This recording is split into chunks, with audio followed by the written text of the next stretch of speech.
Hey there, it's been a while. In the time I've been away, I have worked on so many different projects, but recently I participated in the Any Valentine's Game Jamboree. You know I'm pretty familiar with game jams by now, seeing that I've made, 3 game jam games. I'm basically a professional at this point. But this time I have 3 days to make a game. I bet you're thinking that's not a lot of time. Just wait until you see the finished result. The jam started before Valentine's Day, and the theme was cheating, and apparently it was announced several days before the jam even started, so I'm already sort of behind everyone else. While I was trying to come up with an idea, all I could think of was some kind of race, and you're trying to sabotage the other racers. But you couldn't let some referee see that you were cheating. I couldn't think of any other idea, and my goal for this jam was to finish a game, so I had to stick with the first thing that came to mind. Day 1 contains most of the development. I started with the player movement, and I wanted the game to look like you're driving up a road. So I added this sweet looking background that moves down to look like the player is moving. I wanted to work on one of the attacks, so I added this oil spill that makes incoming cars slip and fall behind in the race. Then I realized the background was actually moving in the wrong direction. Whoops.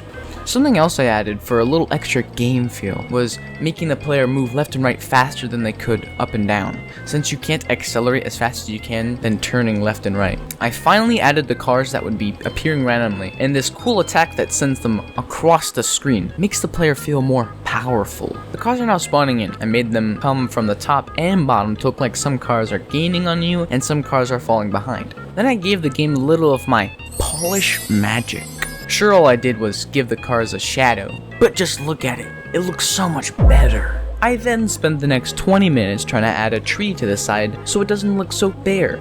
It was a waste, because I just trashed in the end. I mean, just look at it.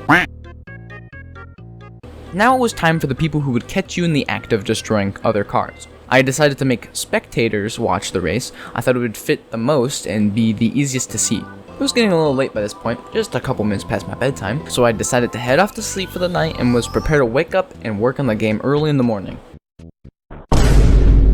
Got a later start than I wanted to, but it doesn't matter at this point. The second day was basically all about polish. I started on the caught screen, which looked pretty good. I made the victory screen and then the main menu, which wasn't as painful to make, unlike some others. I'm looking at you, Bricksplit. I made a tutorial because my paranoid self was like, what if the player doesn't understand why they were caught and how the spectators work? Or even, what if they don't know how to turn left? So now the tutorial is here to share all of its knowledge. I doubt anyone used it though. In the normal mode, I added this really cool timer in the corner, and the way I did it was very interesting. I took one of Godot's timers and started at the beginning of the game, and then I set the variable to the time left on the timer, multiplied the variable by 100 to get something like this, rounded the number to get rid of all the junk at the end, and divided the number by 100 to get this nice timer with all the extra numbers at the end. Math for once came in handy. It was finally time to work on audio. The audio this time actually came out great. Just hear the oil sound effect. It's perfect! And the music, man, whipped this masterpiece out of thin air in about an hour.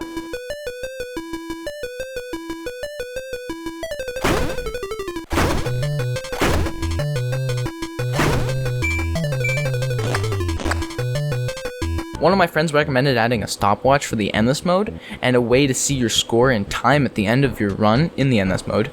I think they make great additions and really make the game feel complete. One problem I had was in the normal mode, you could just sit there and win without doing anything. So I made it if you don't destroy around 25 cars, you get this end screen.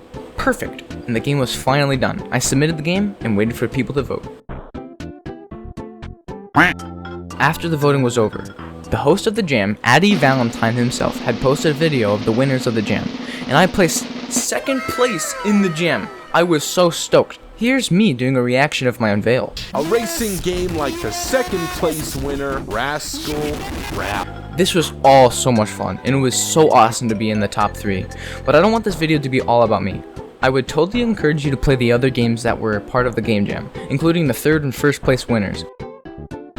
I want to say thank you to Addy Valentine for making this jam happen, and thank you so much for watching, and I'll see you in the next recorded development vlog.